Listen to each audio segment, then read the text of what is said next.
elections. Sa isang panayam, diretsang sinabi ni Trillanes na make or break ang 2026.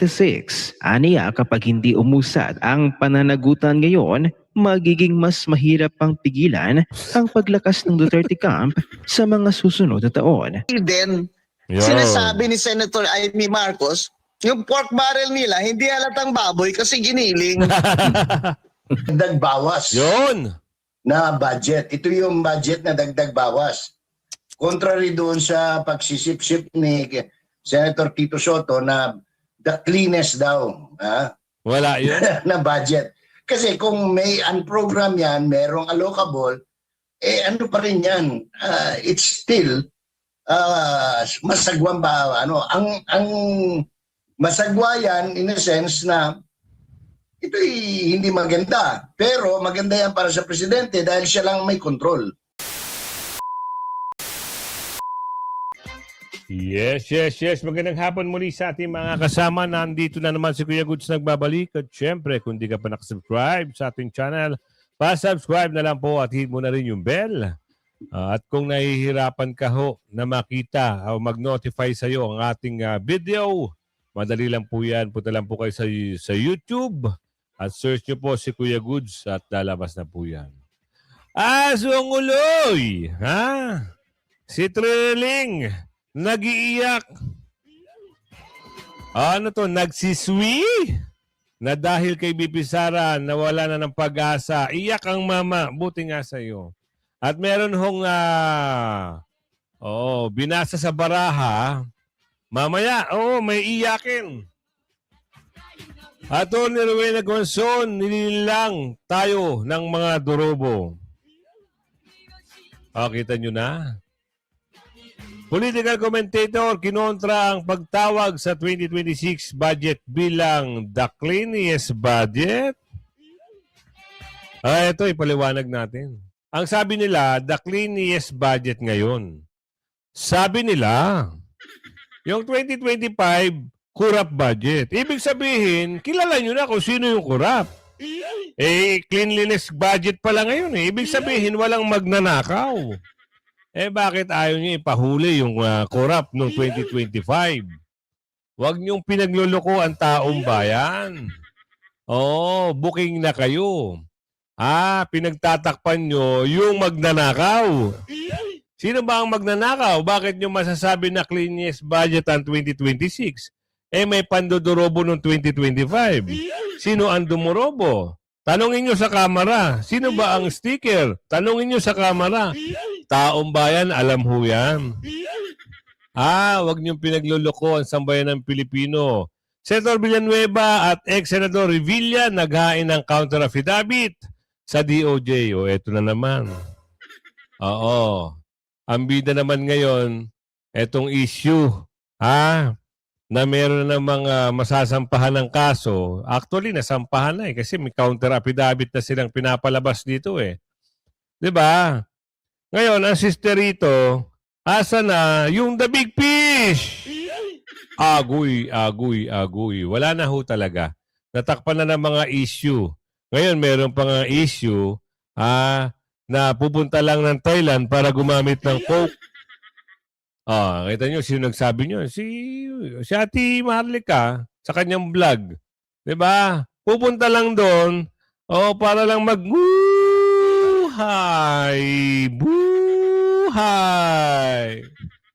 Sarap buhay. Walang ginawa. Magnakaw, pumunta ng Thailand, magnakaw. Ganun lang sila kasimple. Simple lang ang buhay sa kanila.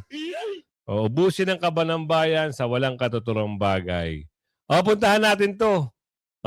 Asong nag-suicide na. Agoy. Pasok natin kung ano yung pag-uusap dito. Mr. Robin. Ipasok mo, Robin. Ano ba ang balita ngayon? Wait lang ayusin lang natin. Pero medyo malakantake, maganda-ganda at mapanood nyo ng gusto.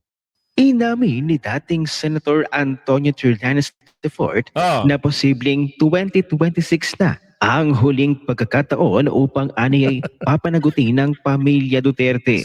Babala niya kung mabibigo ito, lalo lamang titibay ang kanilang puwersang pampolitika patungo sa 2028 election. Ibig sabihin, natatakot na siya.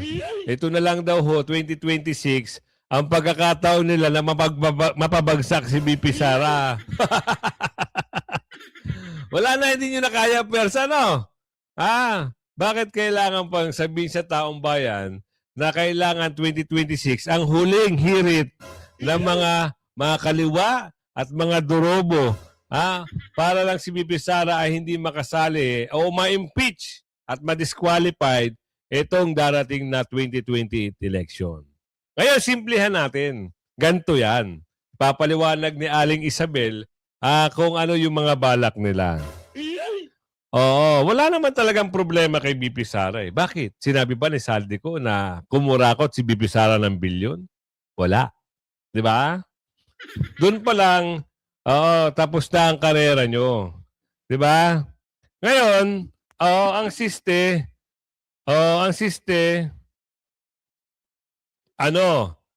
sinabi ba ni Saldico na may problema kay BP Sara?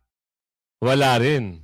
Diba? Ang sabi ni Saldico, ang mga durobo, ang kawatan ng bayan, yung nabanggit niyang pangalan. Ano ang problema ngayon? Tapos ibibintang nyo, ipapasok nyo na naman yung usapin ng COA. Isapin sa COA na 125 million. Samantalang trilyon ang nawawala sa kaba ng bayan. Naipasok nyo pa yon? Tapos naipasok nyo pa ngayon yung kay Madriaga na bilyon-bilyon daw ang dinorobo ni BP Sara. Talaga ba? Oo, hindi kayo paniniwalaan ng taong bayan. Magsitigil na kayo sa mga karakas nyo. Yung mga pambibintang, kay BP Sara ay isang patunay nyo lang na talagang talunan na kayo sa 2028. Kasi andyan na naman yung atake nila. Nagsisimula na naman sila. Hahanap na naman sila ng mga kongresista. Malamang sa malamang, sabi ni Aling Isabel, magpapapirma na naman sila, di umano. Hindi natin alam. Baka mamaya ibang taktika ngayon ang gagawin nila. Bakit? Kasi hindi pa ho tapos yung usapin nung nakaraan. Actually, yung impeachment ni BP Sara, hindi pa tapos yan. Na isang tabi lang, na-archive, na isang tabi. So ngayon, pag nagdesisyon ng Supreme Court na, sige, ibasura na yan, doon sila papasok.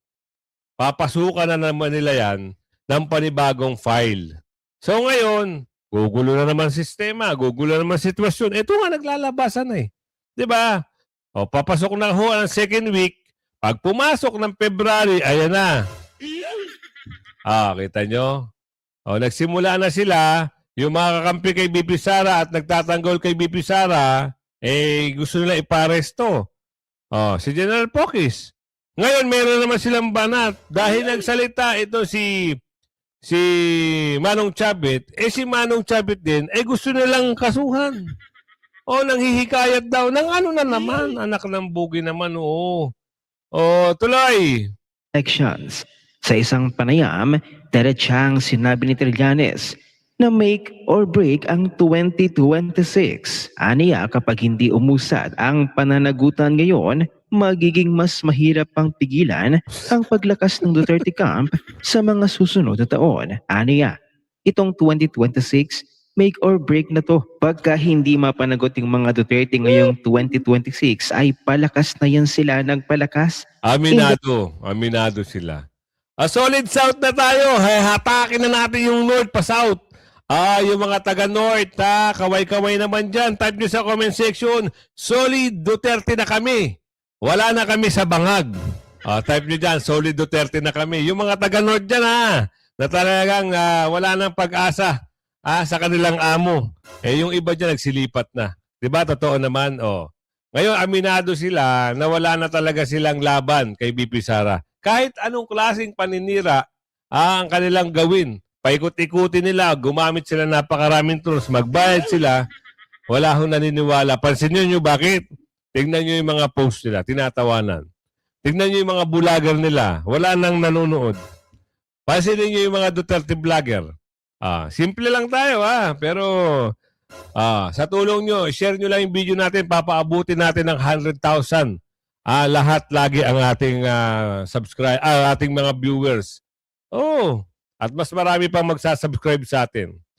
Tuloy. Lead up to the 2028 elections. Naku, Trillanes.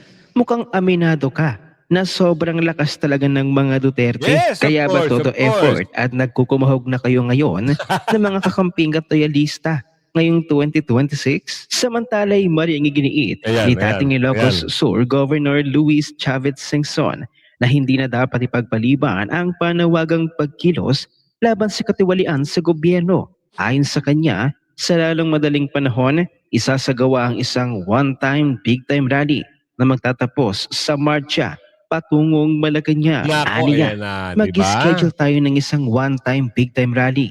Dapat dito ay asap at magmamarcha tayo patungong Malacanang. Mas gusto ko na ang kabataan ang magsabi ng petsa. Tumayo kayo.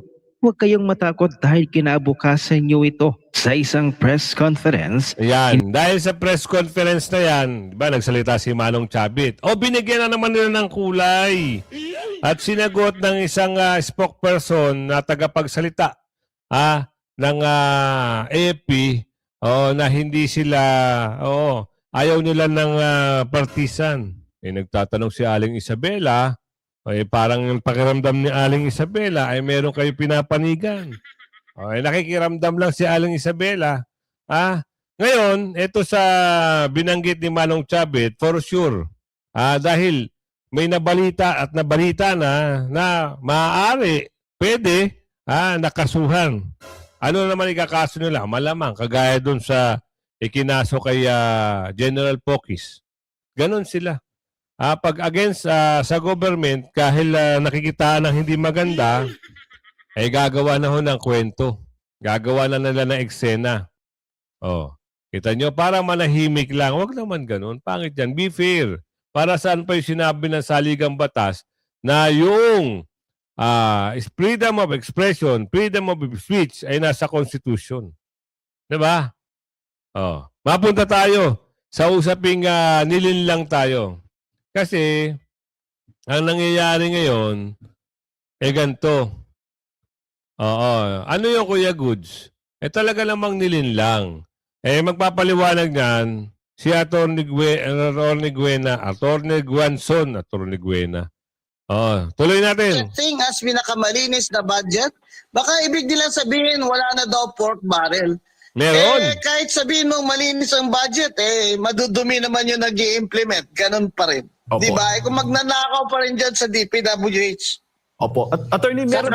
Sa Department of Agriculture, wala rin. Ang ibig nilang sabihin siguro dahil na-minimize nila yung pork barrel, pero hidden, sinasabi ni Senator Amy Marcos, yung pork barrel nila, hindi halatang baboy kasi giniling.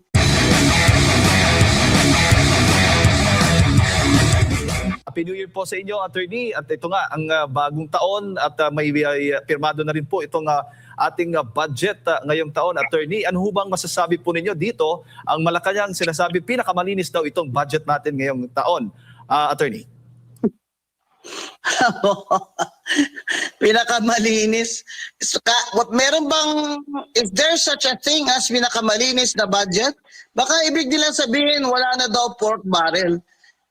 Kahit sabihin mong malinis ang budget, madudumi naman yung nag-i-implement. Ganun pa rin. Diba? Kung magnanakaw pa rin dyan sa DPWH.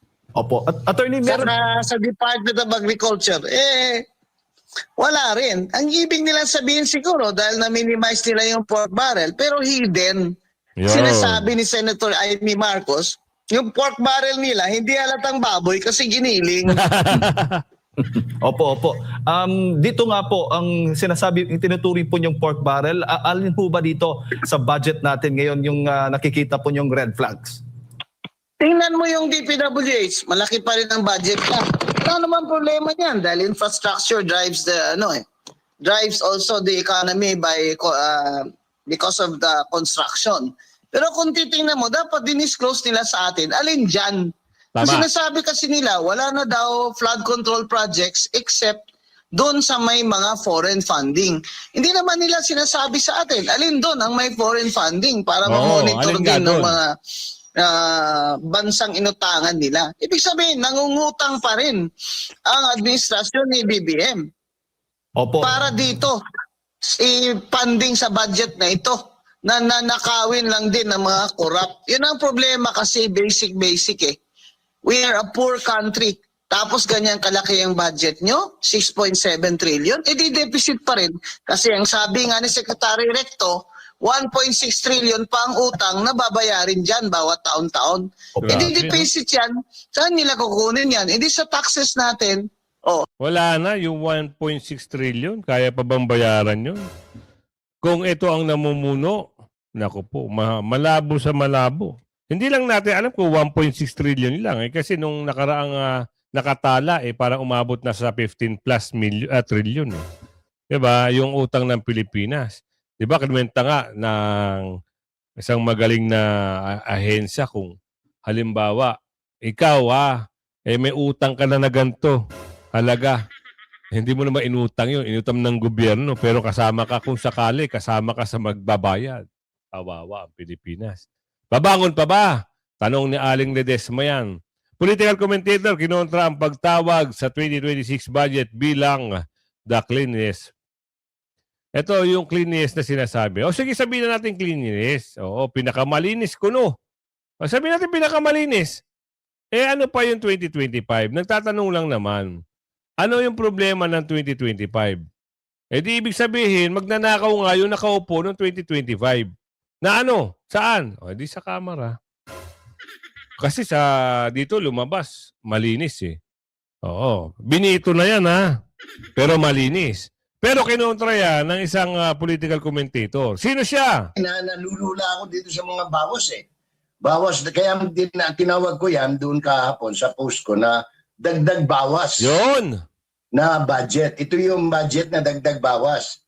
Contrary doon sa pagsisip-sip ni Senator Tito Soto na the cleanest daw Wala yun. na budget. Kasi kung may unprogram yan, merong allocable, ano pa rin yan? It's still masagwang ba? Ang masagwa yan in a sense na ito'y hindi maganda. Pero maganda yan para sa presidente dahil siya lang may control. Walang ibang pwedeng magnakaw kundi ang presidente kung may magnanakaw.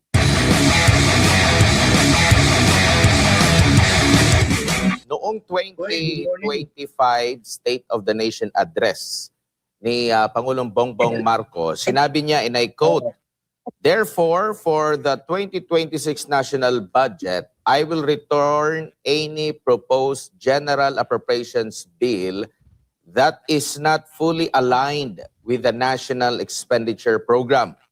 May mga pumalakpak at nag-cheers. At sabi pa niya dito, and further, I am willing to do this even if we end up with a reenacted budget.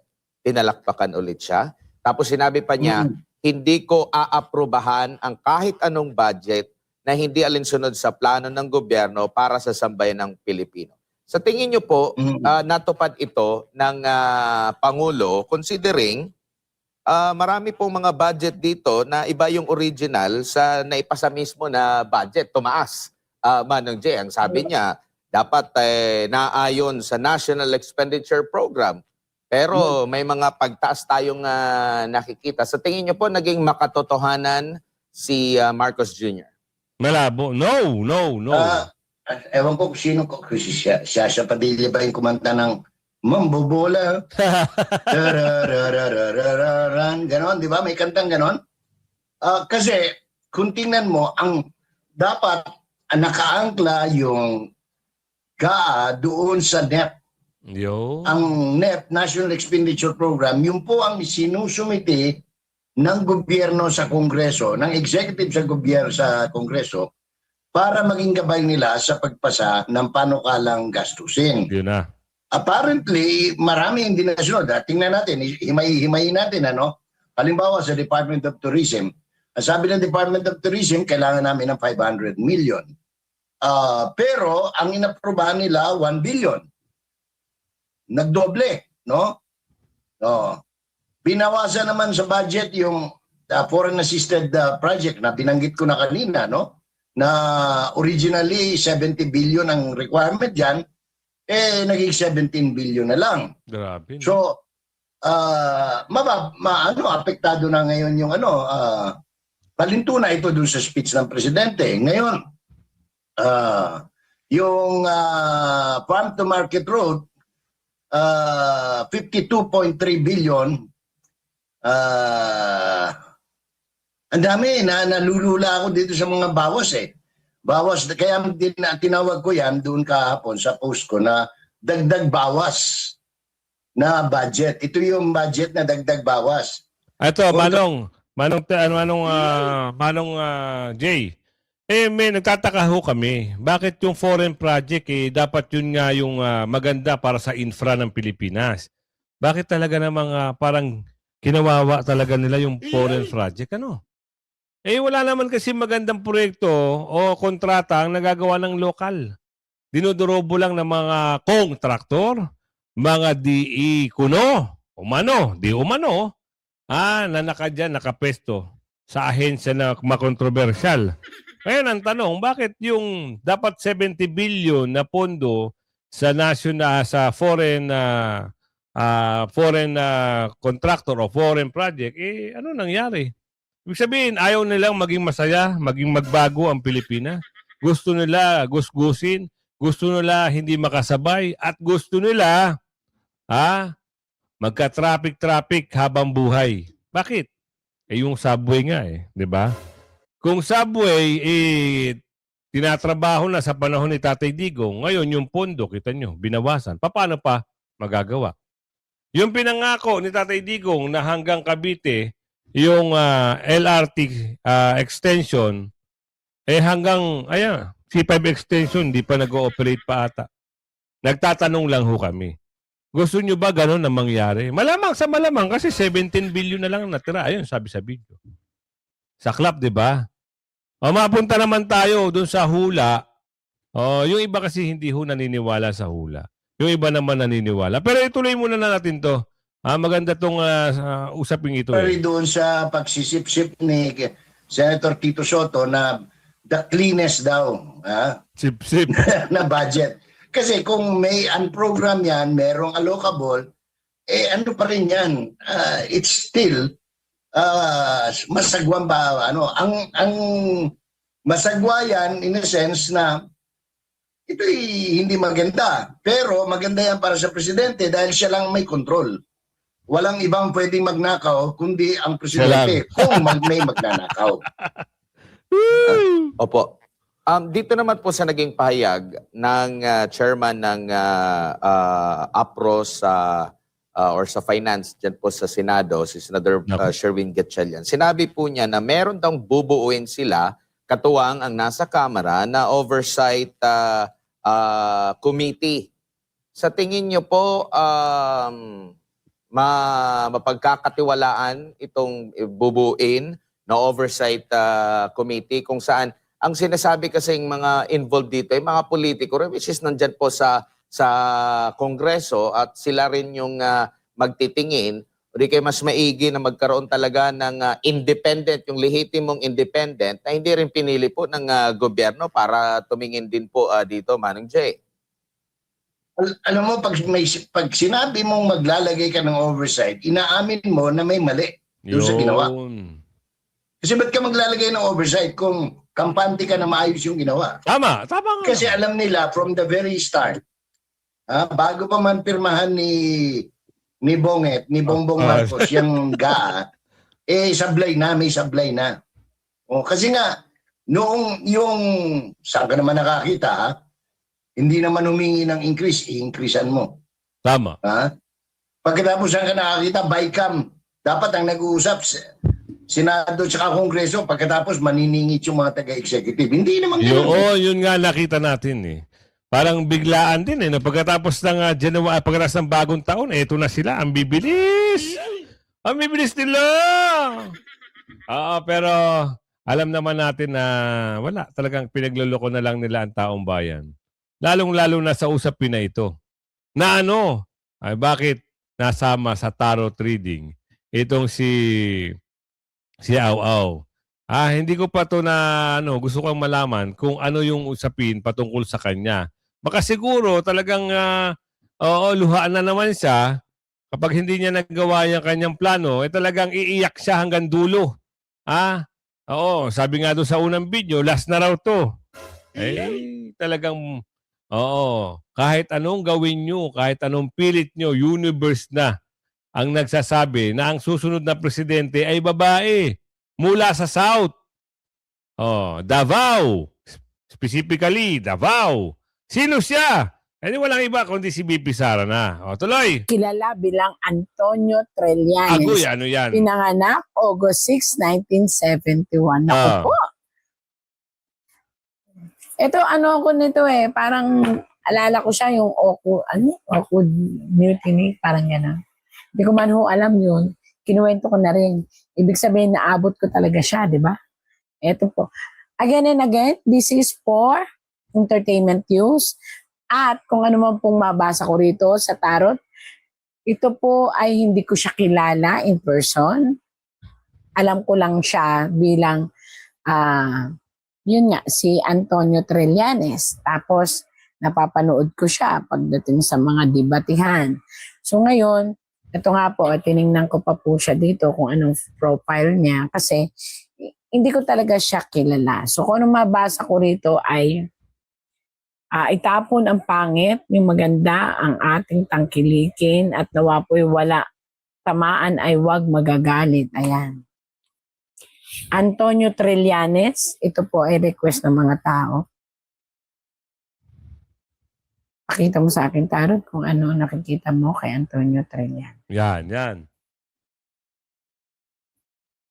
Ang pagkatao ni Antonio Trillanes ay talagang makikita mo ang pagiging militar. Tapos, Stricto, matapang, kaya lang dahil August siya, impulsive siya. Pag gusto niya. Pag gagawin niya. Pag mainit siya, mainit siya. Pag mabait siya, mabait siya. So, ganun po. taka lang po sabi niyo matapang. Kung matapang ho yan, bakit nung awkward? Bakit ho sumurrender? Kala ko ho ba matapang? Oo. Ate Windra pakiayos yung tarot mo sa kanya ha. Tuloy. Ang kanyang karakter. May isang plano na ginagawa si Ginoong Antonio Trillanes. Ayan po, yung plano. Ibig sabihin, pinagpaplanuhan pa lang, kaya baliktad. At bakit po sinabi ko sa inyo na ito ay tungkol sa kanyang buhay politika? Dahil po siya ay nagsiserve sa inang bayan. Ayan, nagsiserve siya sa inang bayan. Politician siya. Okay. So, ang iniisip niya ay isang plano. Na yung planong yun ay medyo matalas. Kasi may hawak siya na espada. Na ang ibig sabihin, pinag-iisipan na hakbangin o plano para sa isang kalaban. May hawak siya isa. Okay. Matagal na yan, Ate Windra, yung plano niya na yan. 2016 pa. 2016 hanggang ngayon. Hindi isang plano, napakaraming plano. Ito nagtataka lang tayo ha. Kasi parang, tuloy-tuloy nga natin. Kaya lang yung plano na ito, again and again po, itong plano pong ito, ay hindi yata, kasi bakit po may yata? Kasi kung mapapansin nyo dito, pinagpaplanuhan niya ang isang sitwasyon o laban na gusto niya. Pero ang kanyang pinag-iisipang ilaban ay ang mga hawak niya. Ito, hawak. May hawak po siya, ayan. Kumbaga sa yun, hawak niya. Hawak niya ng mga ebidensya daw. May daw, kasi hindi ko naman alam kung ano ba yun. So, binabasa ko lang po ang tarot. Ito ay ebidensya na kanyang hinahakbang na iharap at ilaban. Subalit ayon po dito sa tarot na ito, ang ebidensya niya ay nanggaling sa makukulay. It means maaaring ito ay hindi sapat No. para mapatunayan ang laban na gusto niyang mangyari. Yun naman pala, dapat tumigil na siya. Oo, wala naman palang patutunguhan yung laban niya. Posibleng hindi mapatunayan dahil hearsay. Posibleng hindi mapatunayan dahil tagpi-tagping istorya. Yan siya eh. Diba? Lalabas lang siya sa ngayon. Kasi nga, gusto niya sirain ang pangalan ni BP Sara. Totoo, diba? Kaya wag na kayong magtaka kung bakit andyan na naman siya. Ang ibig sabihin po nito, ang kanyang plano ay sa isang tao upang wakasan o tapusin ang anumang planong politika ng isang tao. Kilala niyo na ho kung sino yung gusto niyang wasakin. Ibig sabihin, sirain ang political career. Yan naman ang gusto niya, di ba? Kaya nga nandyan siya, nakisausap siya sa sa impeachment case ni BP Sara, lumutang siya sa usapin patungkol doon sa kaso ni Tatay Digong na wala naman siyang sapat. Lahat tinagpi-tagpi. Kaya kung ikaw ay umabot sa video nating ito, meron pala akong ibibigay sa inyo na impormasyon, ha? Kung kayo ho ay magbabakasyon sa Pilipinas at galing kayo ng ibang bansa, syempre galing kayo ng ibang bansa eh. Baka mangangailangan kayo ng sasakyan. Ay sundo sa airport, ganon. Ay mag-comment ho lang kayo. Hanggang sa muli, like and share at huwag mo kakalimutan, i-hit yung notification bell at i-bell all. Hanggang sa muli, bye-bye.